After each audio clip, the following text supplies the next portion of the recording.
Më shumë policë të trajnuar posaçërisht, jo vetëm pranë gjykatave e prokurorive, por edhe në sallat e gjyqeve, janë disa nga kërkesat e përfaqësuesve të sistemit për rritjen e sigurisë në godinat e drejtësisë. Vrasja e gjyqtarit të apelit Astrid Kalaja riktheu çështjen në diskutim publik. Punojës të mifit sigurie, me qëllim që vërtet ata të jenë trajnuar që të përgjigjen situata të caktuara sipas rastit. Neve si popull më duket se kemi nevojë që të shikojmë edhe atë rrobën e policit, në mënyrë që të mund edhe të frenohemi nëse kemi ndërmend të bëjmë ndonjë veprim. Kreu i Këshillit të Lartë Gjyqësor, Ilir Rusi, në Komisionin për Nismat Qytetare, Bashkëpunimin dhe Mbikëqyrjen Institucionale, tha se shqetësimi për sigurinë në gjykata duhet të jetë një çështje kombëtare. Nuk është më tani as luks, as nevojë, është domosdoshmëri. Zëvendës ministri i Brendshëm tha se 3 vitet e fundit janë regjistruar rreth 23 incidente në gjykata, ku ka qenë e nevojshme ndërhyrja e policisë së shtetit. Për garantimin e sigurisë në gjykata dhe prokurori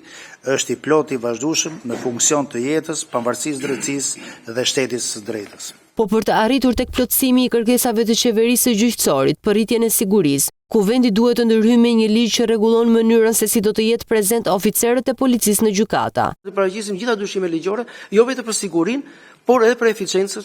2 javët e fundit deputetët inspektuan disa gjykata e prokurori për të parë gjendjen e godinave të drejtësisë dhe për të vijuar planin e ndërhyrjes për rritjen e sigurisë.